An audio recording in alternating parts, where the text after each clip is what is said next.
आपने कहावत तो सुनी होगी, सबका समय आता है, हमारा दौर आएगा। इस समय हिंदुस्तान में एक ऐसा दौर चल रहा है जो अच्छे-अच्छे राजनीतिक विश्लेषकों को भी समझ में नहीं आ रहा। राजनैतिक विश्लेषक तो हर तरफ होते हैं, चाहे वो सत्ता पक्ष हो, विपक्ष हो, पत्रकार हो या किसी भी राजनीतिक विश्लेषज्ञ को, किन्हीं भी विशेषज्ञों को ये समझ में नहीं आ रहा है कि इस समय देश में चल क्या रहा। इस समय देश में हर आंदोलनों का दौर चल रहा है। आंदोलन इस तरीके से हो रहे हैं कि जिस तरह से सीजेपी जो कॉकरोच जनता पार्टी है, जो कि जयसूर्यकांत जी के एक बयान से बनी थी, उस पार्टी ने सोशल मीडिया के माध्यम से लोगों से आह्वान किया, उसमें लोग जुड़ते चले गए, कारवां बढ़ता चला गया और धीरे धीरे किसी को भी ये इस बात का अंदाजा नहीं था कि एक इतना बड़ा प्रोटेस्ट खड़ा हो जाएगा, जितना बड़ा प्रोटेस्ट वहां पे हुआ, जितना उसको समर्थन मिला। लेकिन सबसे ज्यादा पिक्चर में बदलाव आया उसके बाद। सबसे बड़ी बात यह थी कि उसको सबसे पहले जिन भी राजनीतिक दलों ने सपोर्ट किया, अखिलेश यादव आगे आए, आतिशी आगे आई, केजरीवाल और मनीष सिसोदिया, ये संजय सिंह, सभी लोग आगे आए। उसके बाद क्या होता है कि जब राहुल गांधी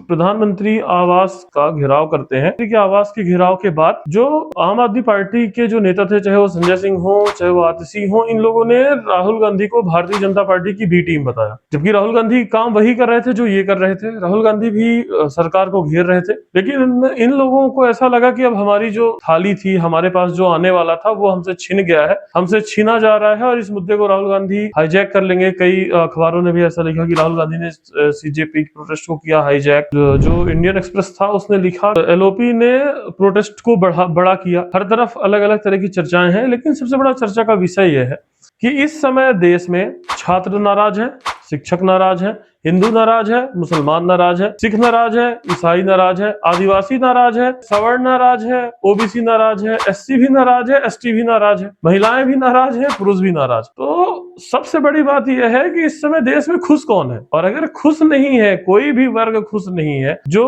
सरकार के साथ हो। हर तरफ सिर्फ विरोध हो रहे हैं और हर तरह के विरोध हो रहे हैं। किसान भी नाराज, स्टूडेंट नाराज, शिक्षक नाराज, सरकारी कर्मचारी नाराज, प्राइवेट कर्मचारी नाराज, जितने कॉर्पोरेट्स हैं, कंपनियां नाराज। तो किसी भी तरीके से, लेकिन सबसे बड़ी बात यह है कि कहीं भी चुनाव होते हैं तो जीतती भाजपा है और आंदोलन हर जगह भाजपा के खिलाफ हो रहे हैं या सरकार के खिलाफ हो रहे हैं। और इसके साथ साथ भारतीय जनता पार्टी में स्थिति यह है या सरकार की स्थिति यह है कि सरकार के आधे विधायक नाराज, आधे मंत्री नाराज। तो खुश कोई नहीं है, सरकार चल रही है, देश चल रहा है और उनके कार्यकर्ताओं से विरोध अब नहीं हो पा रहा है। और वो जब ग्राउंड में उतरे और एक पत्रकार है संजय साहू, उन्होंने जब उनसे सवाल पूछा तो उन्होंने कहा सुन बे या चल बे। भाजपा के एक विधायक है, उन्होंने उन्हें ऐसा कहा। तो शायद वो लोग इस चीज को भूल चुके हैं कि जब हम ग्राउंड में उतरेंगे, लोगों के बीच में जाएंगे, इस तरह की चीजें करेंगे, तो सवाल आएंगे और उन सवालों का जवाब उसी धैर्य के साथ हमें देना पड़ेगा जिस धैर्य के साथ में विपक्ष अपना काम करता है।